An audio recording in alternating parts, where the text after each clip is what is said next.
Welcome back, students. Today in this session we are going to see some of the very important concepts that are associated with the magnetic effects of electric current. So, give an introduction about this particular chapter. Here we are going to see a very close association with the magnetic field and how the magnetic field is capable of producing an electric current, and we will also see a vice versa of that. So, there are different concepts involved in it which actually serves as a basic for whatever you are going to study in your grade 12. So, to begin with, what exactly is a magnet?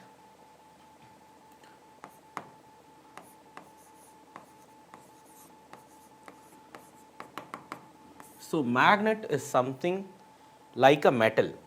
Like you see, we have iron, we have cobalt, we have copper, we have silver, we have gold, like that. Magnet is also a metal which is a composite of multiple atoms that are aligned in such a way that they give a property of magnetism. What is a magnetism? Magnetism is a property of a material to attract another material. So, the atoms in the magnets are arranged in such a way that they produce a unique property called magnetism, through which that particular material is capable of attracting another material. Okay. So, here another question comes to my mind. So, if it has a capacity to attract another metal, could it attract any metal that comes close to it? No. There are few certain metals like iron, cobalt and nickel which could be attracted by the magnet. Rest of the elements could not be attracted. So, that is the very important property of a magnet. So, let me first summarize it. It has a property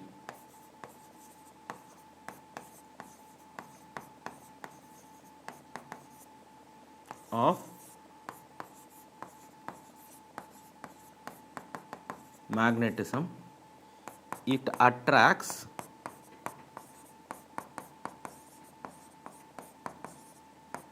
iron, cobalt and nickel. So, these are the few basic properties of the magnet. Then comes your magnetic field.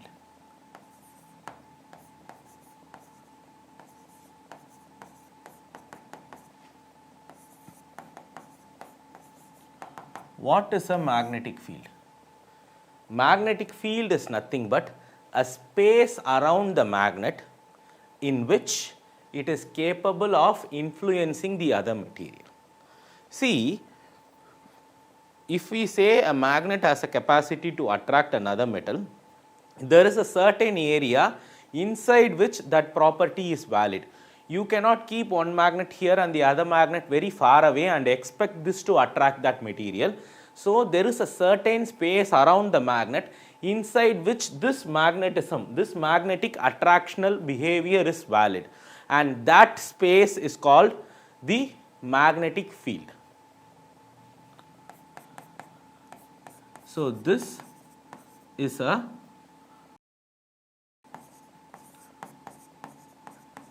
space around the magnet in which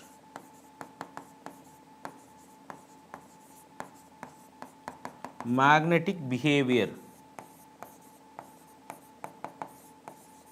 is valid. Okay. This is a space around the magnet in which the magnetic behavior is valid. Okay. Any material, even though let it be cobalt, nickel or iron, if those materials are kept away from the magnet out of the space, the attraction property may not occur. So, this is all about the magnetic field. The next very important thing is magnetic lines. So, what is the magnetic lines? See,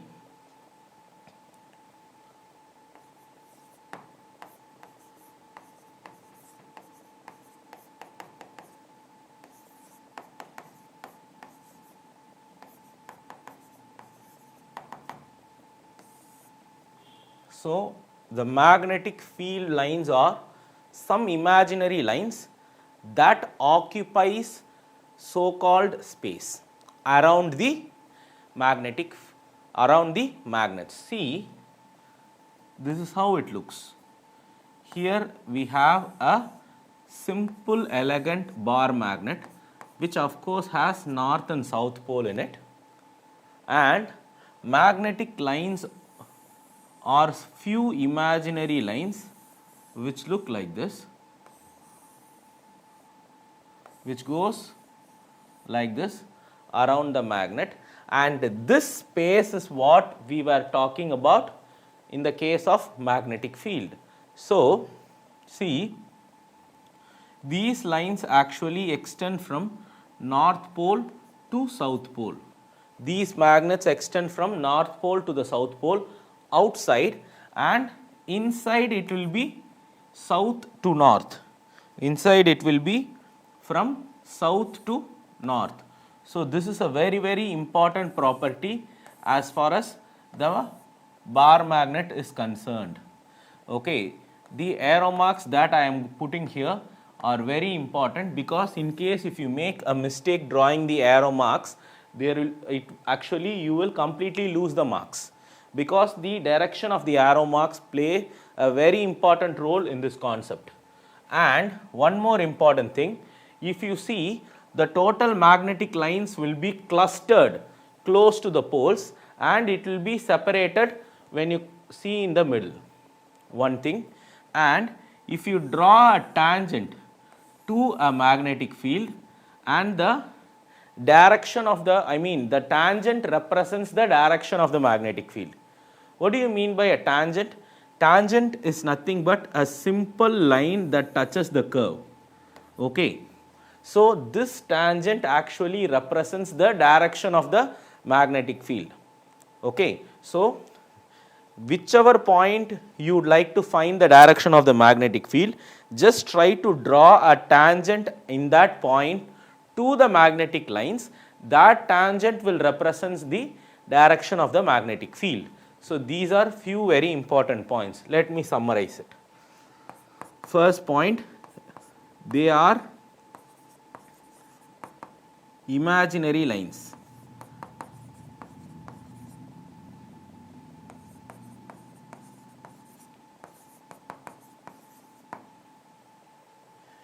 Then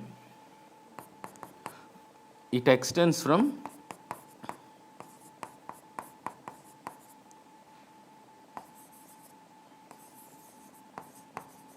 north to south.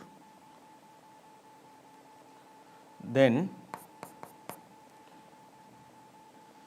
it will be clustered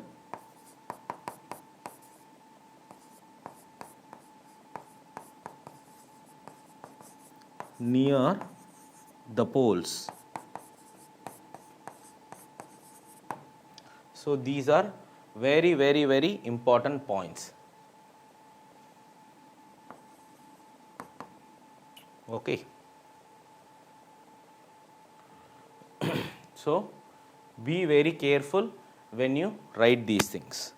So next important thing that you should learn is the magnetic field due to a straight conductor carrying current. So this is the first time I am going to introduce current. So you can ask me, sir, how come a current is going to produce a magnetic field? So listen, the current is produced because of the charge that is going to move. Whenever a charge is set to move, it will produce both electric and magnetic field at the same time. Remember, whenever a charge is set to move, it produces both electric and magnetic field, and that is the reason why we get a magnetic field when a current passes through a straight conductor. So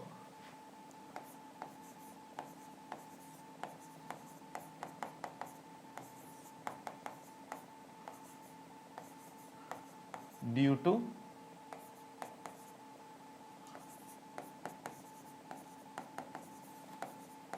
straight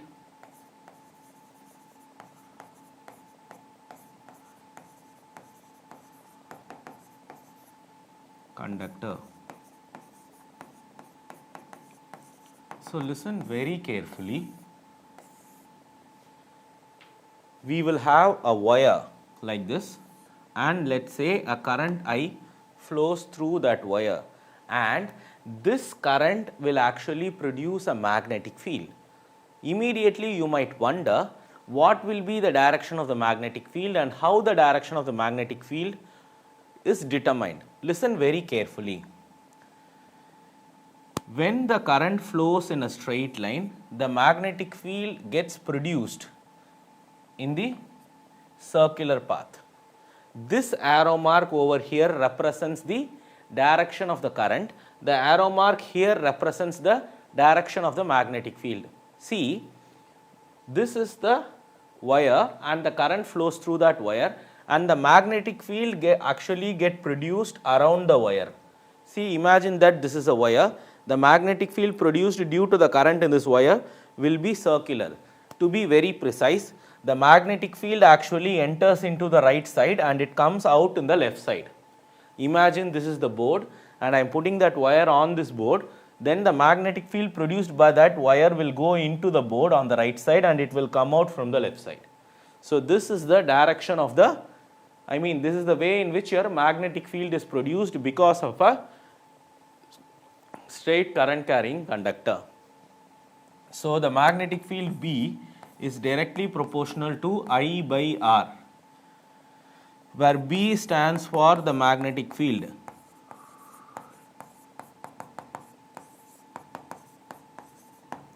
I stands for the current. R stands for the distance from the wire where you are trying to find the magnetic field.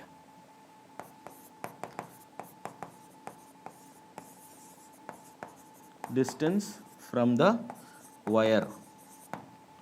So this is how your magnetic field gets produced because of a straight current carrying conductor. Okay, now right hand thumb rule. What is that right hand thumb rule? Listen, right hand thumb rule is the one which we usually use to determine the direction of the magnetic field. Remember what I told you? Take your right hand, your thumb should actually point in the direction of the current, and if you try to hold this wire, your fingers go inside on the right side and it comes out in the left. So the magnetic field actually goes into the board on the right side and it comes out on the left side. It comes out on the left side. So right hand thumb rule is actually used to determine the direction of the magnetic field. Okay, it also justifies the same fact that I have told you. The field is going to go inside on the right side of the wire and it is going to come out from the left. See, same thing. Okay, the next one is the magnetic field due to a circular coil carrying current. Okay, the magnetic field due to a circular coil carrying current.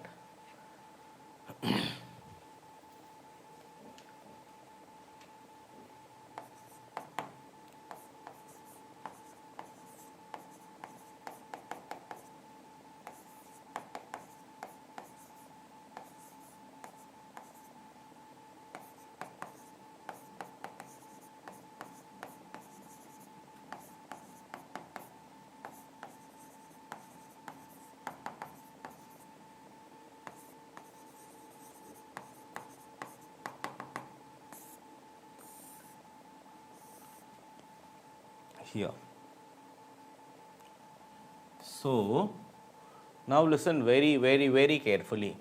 Magnetic field due to circular current carrying wires. So here is a wire which is going to carry the current. Here is the wire that is going to carry a current. Let's say it's going to go in the clockwise direction, looking from the left side, because if you look at this wire from the other side, the same current appears to go in the anti-clockwise direction. So there are different ways to do it. So now the question is, in the previous topic I have just learned that if the current is going to flow in a straight wire, the magnetic field gets produced in a circular path in form of a loop. In the same way, if the current flows in a circular coil, the magnetic field will be produced in a straight line. See, both are actually same. If the current goes in a straight line, magnetic field looks like a loop. If your current flows in a loop, your magnetic field flows like a straight line. So, this is the way in which your magnetic field is going to flow in the middle. Okay. It depends on which direction you look into the loop. Okay. If I look into the loop in such a way that I see that my current is flowing in the clockwise direction, my magnetic field will point in. If I see the loop in such a way that for me, if the current is moving in the anti-clockwise direction, the magnetic field will actually point towards me, that is pointing out. Okay, remember this. So now you can ask me questions. See, is there only one magnetic lines possible? No, there are actually plenty of magnetic lines that are possible in the circular loop that goes like this.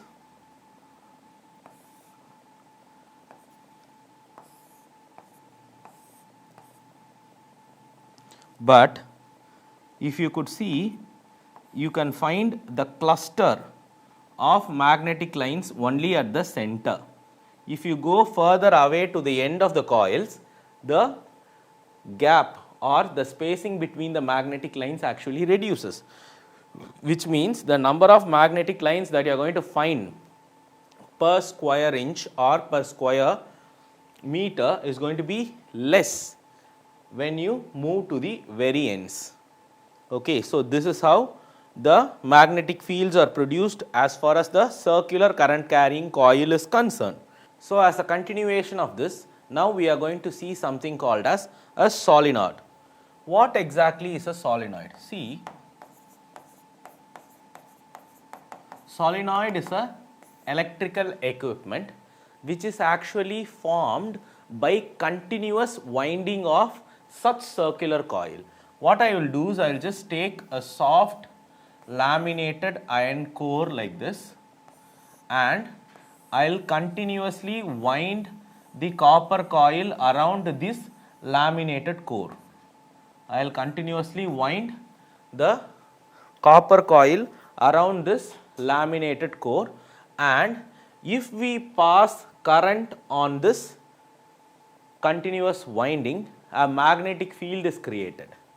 A magnetic field is created in such a way that it actually goes in a straight line inside the magnet. It actually goes in a straight line inside the magnet. So now you can immediately ask me, sir, if that is so, is there any possible way to find the magnetic field outside the solenoid? To be very particular, the magnetic field outside the solenoid is 0. That is what you will learn when you go for your higher classes. But as far as your standard is concerned, in class 10, they say that the magnetic field inside the solenoid is uniform, but the magnetic field that is found outside the solenoid is highly non-uniform. So, the magnetic field lines that are inside the solenoids are well spaced and they are very uniform. Okay. So, this actually works like a magnet. What happens inside a magnet? Inside a magnet, the line actually goes from south to north. Something similar to it also happens in your solenoid. Okay, so what is the magnetic field of a solenoid? The magnetic field of a solenoid depends on few things. One is B depends on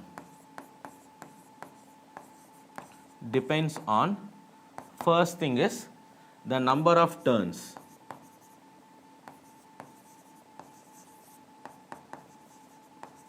Second is the length of the solenoid. Third one is the soft iron core.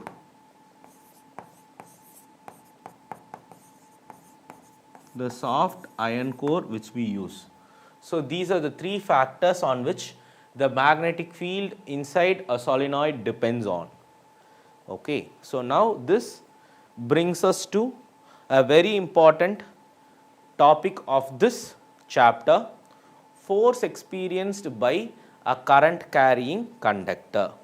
So listen, what type of force are we talking about?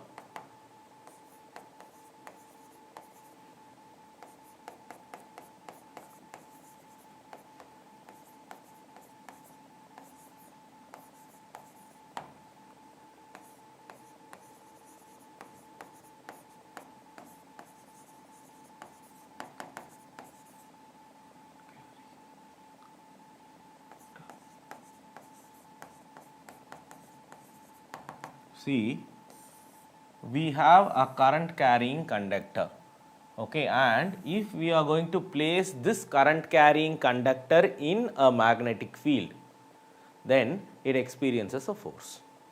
For example, let us say this is a small wire and this is carrying a current I like this, and I am going to put the whole wire in a magnetic field that is pointing in. This is the symbol that I use to represent the magnetic field that is going inside the board. If that is the case, then the force experienced by this conductor is given as B I L sin theta. B I L sin theta, where B stands for the magnetic field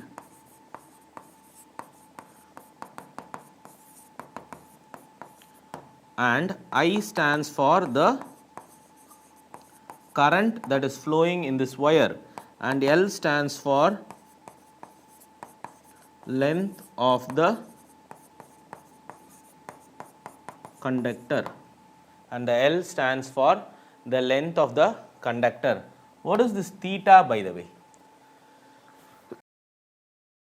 Theta is nothing but the angle between the length component and a vector. Okay, right now you might not be familiar with that, don't worry about it. If they are going to ask any numerical problems based on this, they will directly give you the value of theta.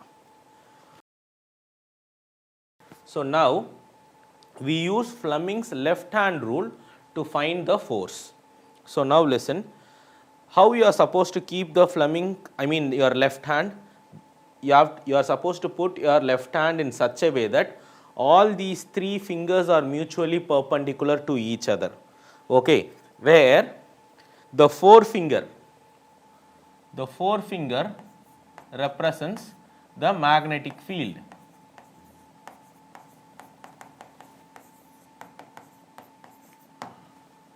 okay, middle finger represents the current, thumb represents the force. See, I will raise my left hand, I will keep my first three fingers mutually perpendicular to each other. My forefinger represents magnetic field, my middle finger represents the current, and my thumb represents the force. So I will be applying the same situation to this. See, I am going to put my forefinger pointing inside the board, and my current is actually going up, so my thumb actually points to the left. So this is the direction in which my force acts on this wire, and this is the magnitude of that force.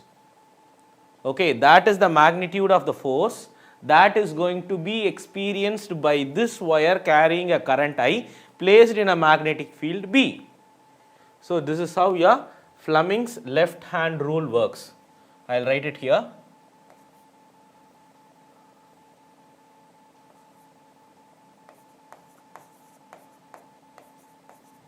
Left hand rule.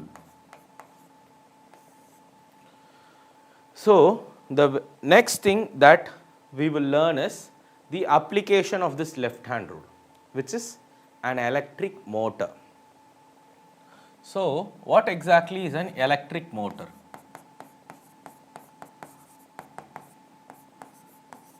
Electric motor is an equipment that actually converts the electrical energy into mechanical energy, that completely works on the basis of the left hand rule. So, first what happens in the electric motor is very basic. Listen, we will have the copper wires being winded up on a soft laminated iron core, and we will place it inside a battery. Not actually, we will place it inside a magnet. You will have north and south pole of the magnet, and the coil being winded on a laminated iron core will be placed in between them. So, when the electric current passes through it, it actually gets magnified. I mean, it gets magnetized, and because of that magnetization, it starts rotating inside the magnet. So, these are the basic principle that under which your electric motor works. So, the very first point is, it works on the principle of current carrying conductor placed in a perpendicular to the magnetic field. Like I said, your copper wire winded is placed in a magnetic field. The principle based on it works is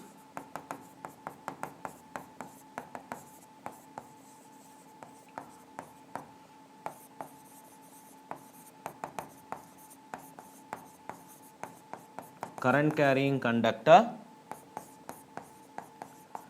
placed perpendicular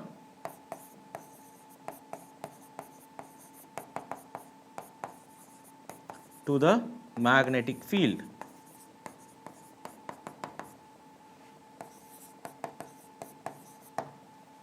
So, this is the basic principle under which your electric motor is going to work. See? So, these are all few basic informations that each and everybody should know. So, with this note, we come to the end of this session. We will again meet in the next session, and we will see how numerical and theoretical problems are being dealt from this chapter. Thank you.